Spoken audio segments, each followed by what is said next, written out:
Hello, everyone. This is Mark Lane. We're going to do this class online. Sorry for the delay on this. I wanted to do this visually with slides as opposed to just a video of me talking. So I think we should start off by recapping what we did yesterday, and that was the French Revolution and Napoleon. We did a lot, so let's try to do this as quickly as we can.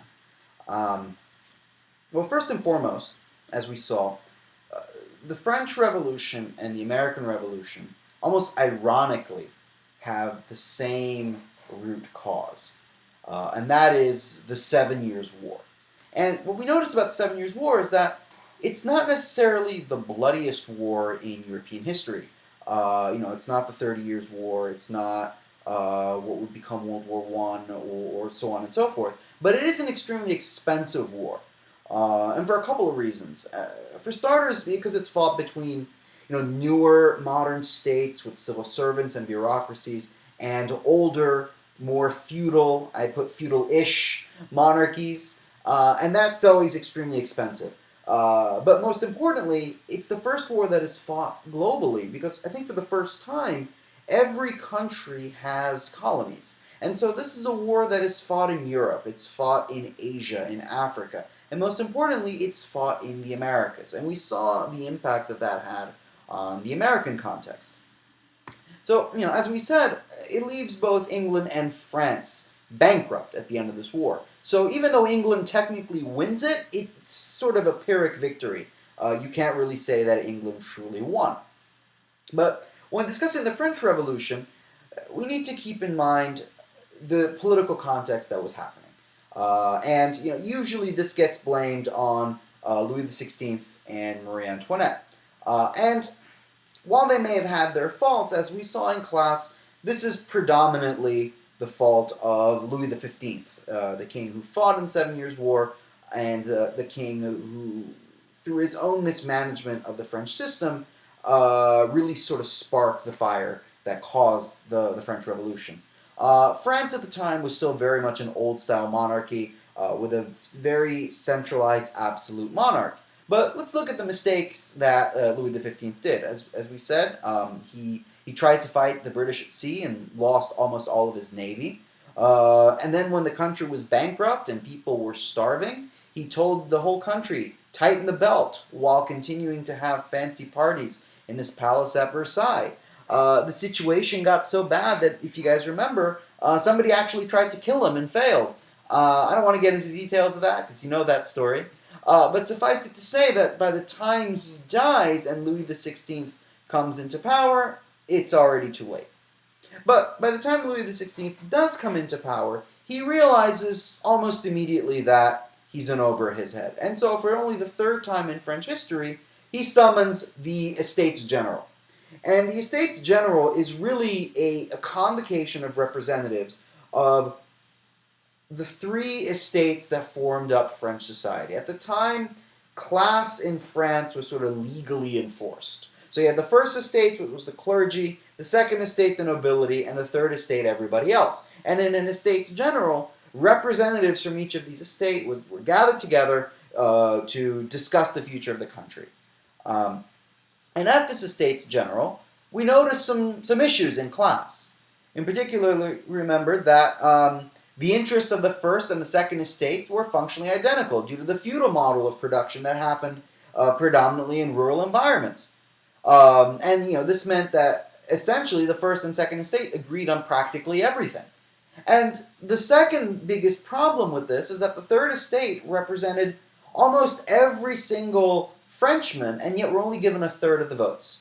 And so these representatives of the third estate felt snubbed by this. They saw all of the solutions being proposed would hurt them financially or were gross overreaches of power. And so they asked the king for more representation. And when the king turned them down, because in his mind this was a fair system, the representatives of the third estate asked themselves, well, we're at a meeting, we're at a conference where our voices won't be heard and our votes won't matter. So what is the point of staying? And so they do what any other rational person would do, and they leave. And for good riddance, the king locks the door behind them.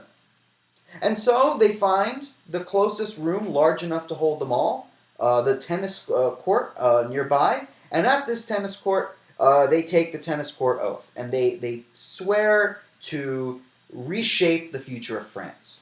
And from this moment on, I've given you three different perspectives on the events that occurred. So let's start off with the first one, the Marxist one. And that goes something like this. Generally speaking, when we look at the Estates General, we look at our four-class society, we notice that members of the Third Estate were representing these three classes. The members of the bourgeoisie in the top left, the working poor in the bottom left, and the peasantry in the bottom right. Now, of course, the thing is, in order to be a representative, you had to be educated, you had to be able to read and write. So this was predominantly made up of your urban rich and the values that they hold dear. And these aren't values that people in other groups may necessarily not share, but they're definitely priorities of the urban rich. So what are these priorities? Well, they are free enterprise, capital accumulation, civil liberties, abolition of noble privileges, etc., etc. Things that we can sort of understand that an urban wealthy class might want. And these are things that the working poor might want as well, but these aren't priorities for them. And yet the bourgeoisie are able to convince the working poor to fight for them because these things are better than the alternative. And so you can sort of see evidence for this in the Declaration of the Rights of Man and Citizen, which is the document that they produce at this tennis court. So, for example, men are born and remain free and equal in rights. Social distinctions can only be founded in the common goods. The goal of any political association is the conservation of the natural rights of man. All of these things got people on board. And they also promise other things like right to vote, etc., etc. And I didn't get into the details of the revolution, but suffice it to say that the bourgeoisie with the working poor behind them are basically able to seize the Bastille, where all of the weapons were held in Paris, seize the city, seize the government, and achieve victory. And then I asked the all-important question. Now what? Right? Now that the bourgeoisie have won, what do you actually do? Well, you have your election, right? We talked about how elections were a priority for the framers of the French Revolution, and so they begin to enact their reforms. And the first election that they have is won by Maximilien Robespierre, who is a hero of the French Revolution. Now, of course, as we mentioned in class, once the goals have been achieved, the members of the bourgeoisie were not particularly, these guys were not particularly keen on holding up their end of the deal that they had with the working poor. They didn't want to necessarily give universal voting rights, or they didn't want to necessarily have an unstable government where everyone had a voice. So instead, as we said, they limit the voting right and they make the system far less democratic. Sorry, let me skip ahead here. All right. And so what do? Well, as we said, the bourgeoisie essentially say that the revolution is not done. You have seized power, but we are surrounded by enemies, foreign and domestic, and so they continue to use the common enemy narrative to keep hold of their power. And we call this period in French history the Great Terror, because during this period, using the guillotine, you see a systemic execution of nobles, of scapegoats, of monarchists, enemies of the revolution, in order to keep the masses at bay. Because the fear is that these masses, once there is no longer an enemy, will turn on the framers of this revolution. Now, as we noticed, the nobles weren't going to take this sitting down, and using their historic allies in the peasantry, attack the revolution in the breadbasket, where the food is made. And that is, of course, in the Vendée. And the Vendée is sort of an area that produces much of the grain in France. So at the time, making sure that these people weren't going to produce bread for the fledgling republic in France basically meant crippling it. And the nobles knew this. And so in order to combat this, the members of the bourgeoisie essentially create a draft because the members of the working poor were no longer really willing to pick up arms and fight for them. And after instituting this draft, France has one of the largest armies in continental Europe. And they win the war in Vendée, and now the nobility, fearing for their lives, run away to nearby countries. They run away into Austria, they run into Italy, and so in order to continue the narrative of a common enemy, the fledgling French Republic essentially declares war on its neighbors in order to keep the masses from turning on them. And in these wars, we noticed how a young, ambitious general rises through the ranks, and his name is Napoleon. And we talked about Napoleon a great deal in class, and I really want to rehash everything that we said, but suffice it to say that he is able to take power by sort of correcting a lot of the flaws that we saw in the French Revolution. He corrected a lot of the mistakes that were made by the bourgeoisie, but he also sort of ensured certain rights that made him essentially very popular in France. And now that he is popular, and now that he has his army, he continues the French Wars of Conquest, taking over pretty much all of continental Europe, until he sort of reaches some natural borders. He sort of expanded to the point where he can no longer expand, because to his east he has the Russian and Ottoman empires, and he cannot expand into Great Britain, also his enemy, because there's a sea, and France never got around to rebuilding its navy. And so, unable to conquer Britain, Napoleon pushes into Russia. And he makes, as we said, the sort of one mistake in his conquest, and that is that he tries to conquer Russia in the winter. And of course, it doesn't work because Russia is really cold. And as a result of that, having lost all of his army, Napoleon is besieged on all sides by all of the enemies that he had made and all of the countries that he had conquered. All of these old monarchists and nobles who despised what Napoleon brought with him, because Napoleon may have been an autocrat, but he also brought with him the ideas of the French Revolution into all of these places that he conquered. So he brought with him this idea of modern statehood, modern republicanism to countries like Austria and Prussia and Spain and Italy. And using these modern sentiments and using their nationalism, he's able to really get him on his side. But of course, after he is proved vulnerable, this doesn't hold up, and there is immediately a return after Napoleon is defeated to the old system of things. We notice, of course, that this was problematic because, it was sort of like Pandora's box. Once you open it, you can't sort of stuff all of the ideals that you have exposed these people to back into it. And so almost immediately after Napoleon is defeated, you see wave after wave after wave of revolution in Europe until essentially everyone is on the same page in 1848. And there are two notable exceptions to this rule. And that is, of course, England and Russia, the only two places that Napoleon never got to. Now, England already had its revolution, as we saw in the class that we had on Hobbes. Whereas Russia, well, we'll look at Russia next week. But now I wanted to move on because we need to talk about England, specifically in the context of the Industrial Revolution. And the Industrial Revolution is, at least for the purposes of this class, we understand it as the rapid use of technologies for the purpose of production. See, it's not necessarily that the Industrial Revolution produces lots and lots and lots of stuff. It's that it changes drastically how we make those things. And that's a big deal. So it changes more the way that things are produced. You see factories, you see machinery, electricity, etc., etc. And all of these things really change how everyday goods are produced.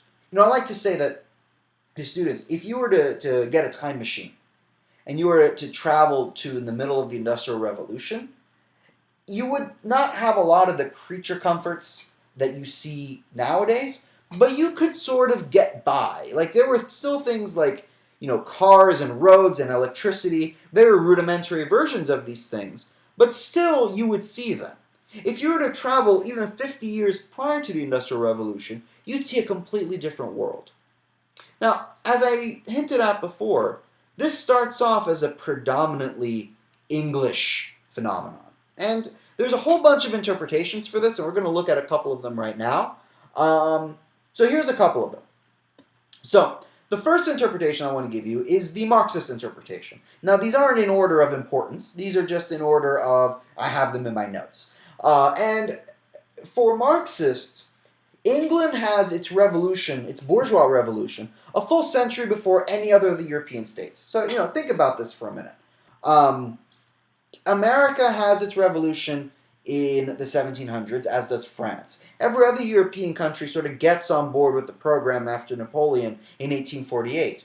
But England has its bourgeois revolution, as we saw with Barrington Moore, way back during the Civil War in the 1600s. So because of that, it is naturally a century ahead of everyone else. So by the time the urban rich have achieved enough power and influence, of course they're going to naturally be ahead of everybody else. But, this isn't necessarily the only interpretation. There are also other interpretations, such as the Economist Interpretation. And here's how this one goes. If you remember during our Napoleon class, I discussed the continental system. And that was the system that Napoleon puts in place to simplify trading on the continent. It sort of simplifies exchange rates, it simplifies trading between all of the countries that Napoleon has conquered. But it is a continental system, and it excludes countries that are not on the continent, namely England. And this sort of forces England to expand into other places. Because, I'll give you an example. Let's say you're this English trader right here, right? And you have a bunch of ships and you would like to do some trading. But you find that, you can't really expand into into Europe, because all of the land in Europe is now blocked off thanks to Napoleon. But you're not just going to say, well, this was fun, time to get a new job, right? Time to get a factory job. No, that's not how this works. Instead, what you do is you go to all of the places that are not England. And these places, because they're riskier investments, tend to be more profitable, right? So you see during this period the rapid expansion of the British Empire into all sorts of places all over the world, in South Africa and Australia and India and China. We'll have a look at this in a minute. But for economists, this is one of the reasons why England becomes so successful in this period, because all of this money goes back to England and they can invest more in their infrastructure. But there are also other ones. So there's a scientific interpretation. England has a huge scientific tradition. It has one of the most expansive at the time university systems in Europe. And all of these scientists, Newton, Halley, and Watt, they all work in England. And if these scientists aren't British, they often get invited to England to work in England and invent stuff in England. And because of all of these discoveries, you can use this to fuel innovation. There's also a geographic answer. Natural resources. Very simply, England had more easily accessible coal. Now, I want to make this clear. This doesn't mean that England had more coal. Germany had more by far. But the coal in England, because there are not that many big mountains there, was sort of easy to find. You could sort of dig a little and find some coal, which pre-industrial revolution was sort of important. Germany is just getting to its deeper coal supplies now with all of our modern equipment. At the time, England had this strategic advantage of not having many high mountains that allowed them to extract coal fairly easily. The last interpretation that I'm going to give you is the one done by geopolitical scientists. And this sort of has to do with the geopolitics of it all. England is not part of the continent. We saw this before. But that also means that, for better or for worse, England doesn't necessarily fight in continental warfare. Right? Nobody invades England. It's not a thing. When England gets into wars, it's always fighting it on other people's land. So, take for example the Napoleonic Wars, right? So Napoleon expands into all of these places all over Europe. And when he does so, these wars are tremendously destructive. If a war is fought in your backyard, your house is going to be pretty much destroyed. But England never has that problem because none of these wars are fought in England. So England is sort of ahead of everyone else by virtue of the fact that, well, every other country in Europe is being completely devastated by the wars. It's sort of up to you which of these interpretations you find more correct. Maybe there's sort of a grain of truth in all of them. But the fact of the matter is that this happens in England.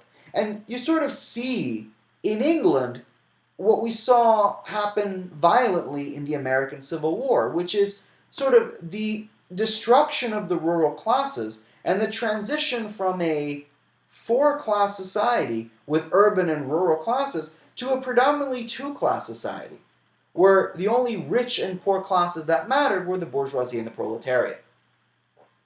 Now, we left off our class on the American Revolution discussing Adam Smith. And, we talked about Adam Smith and liberalism, and how liberalism, if enacted correctly, was going to bring, as we summarize it, bigger, better, cheaper smartphones for everyone. Now, it's been about 100 years since Adam Smith has written his books. So let's check in on England to see how things are going.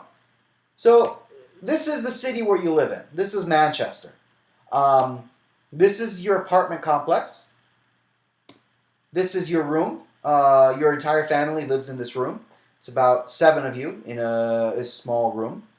This is your road. This is the road that you live on. This is where you work.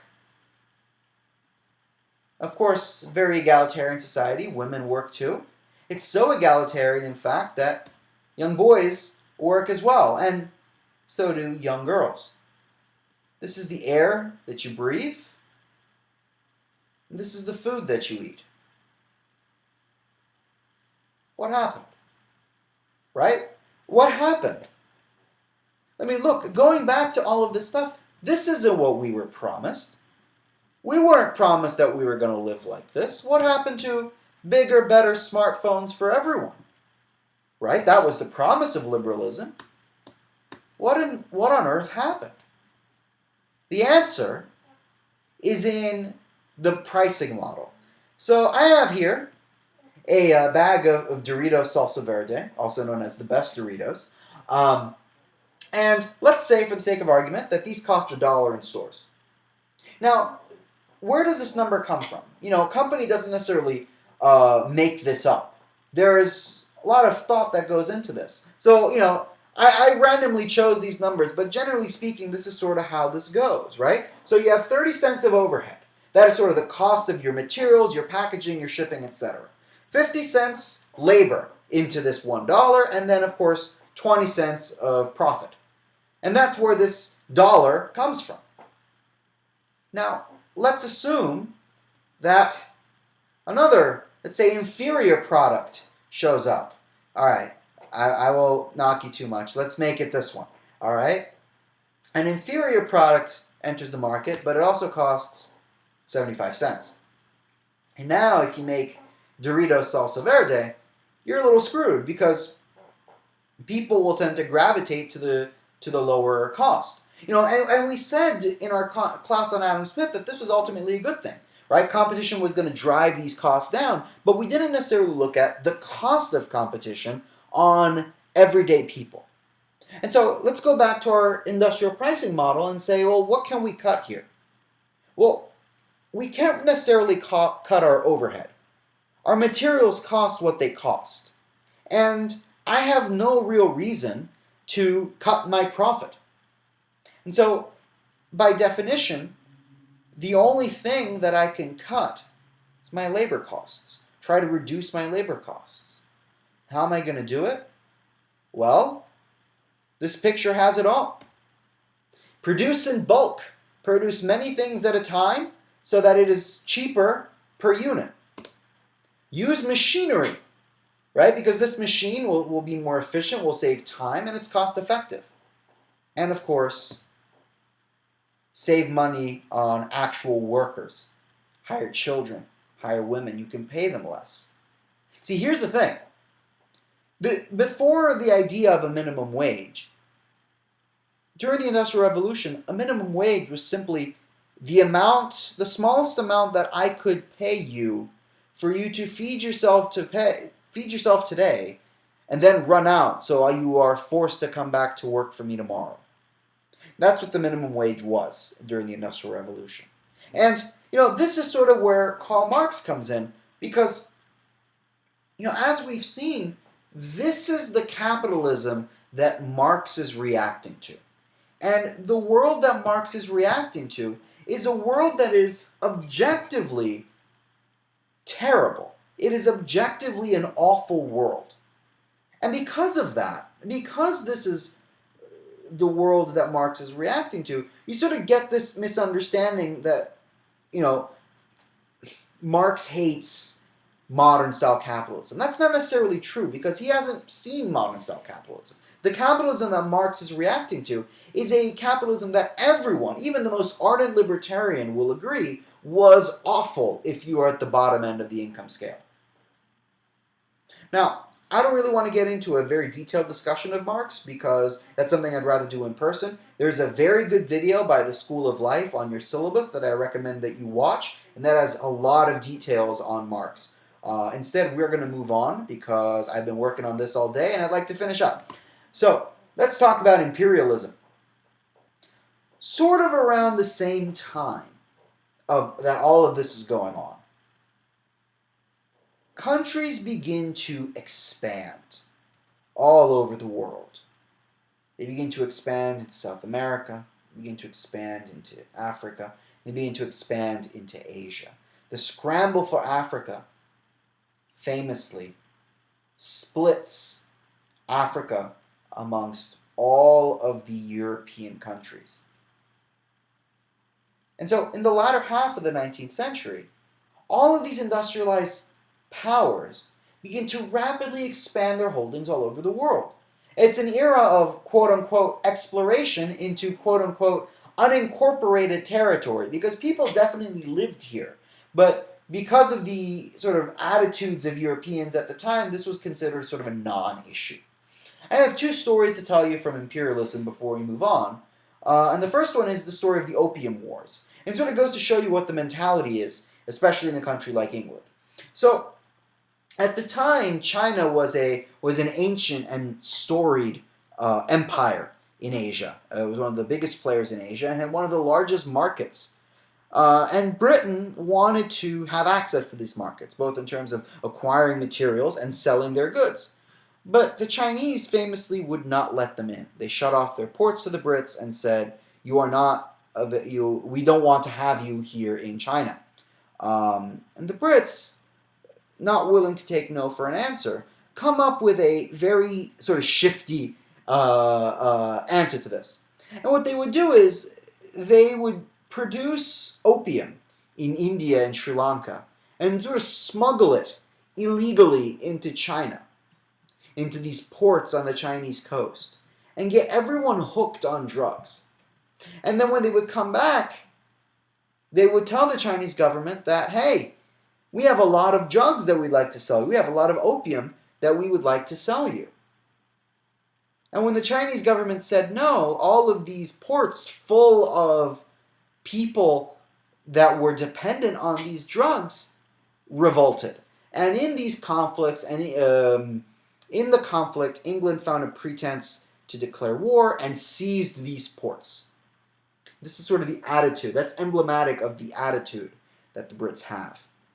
Second story I have to tell you is one of the Americans in Japan. Matthew Perry, an admiral in the American Navy, reaches the coast of Japan with battleships and essentially bombards the city of Tokyo until they let him in. And they agree to a treaty allowing them to trade exclusively with the Japanese. Now, you may be wondering, why do all this? You're making so much money using child labor. why would you ever expand the way that you are in all over the world? What's the profit motive for doing this? Well, one man, the second most famous Marxist, Vladimir Lenin, has an answer for this.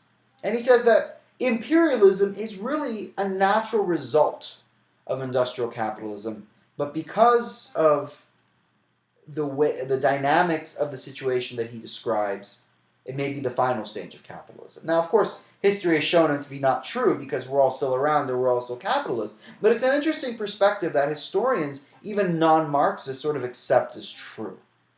And so we have to go back to our industrial pricing model, and I want to specifically focus on the 30 cents in overhead, because we sort of dismissed that initially as sort of baked in. There's not very much you could do, but in reality, you can, because you can affect where this overhead comes from and lower your costs. And you lower your costs by getting raw materials on the cheap. So here's a map of Africa in relation to Europe, and Lenin says, observe, we acquire corn cheaply from these countries, and in return, we have found markets for our goods, namely Doritos Salsa Verde, in all of these places. See, for Lenin, imperialism is both about searching for raw materials to produce goods, and then also turn around and sell those goods in the same place that you have acquired these resources from.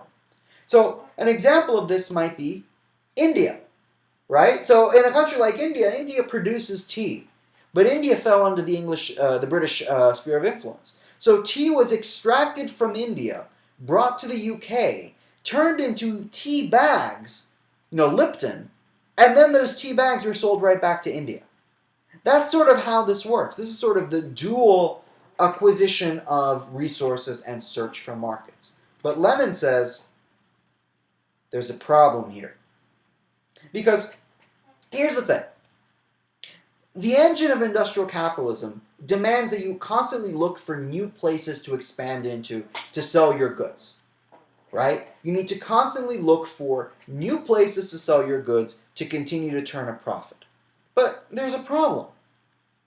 There's only a certain amount of land on Earth, right? There's only a certain amount of places that you can expand into in order to find new markets. So what happens when there's no more quote-unquote unoccupied land available? What do?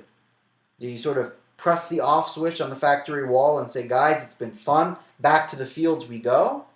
No. You're left with one alternative. That is to take land from somebody else. And you do this through war. Lenin essentially calls World War I. He says, these imperial countries inevitably are going to run out of places to expand into.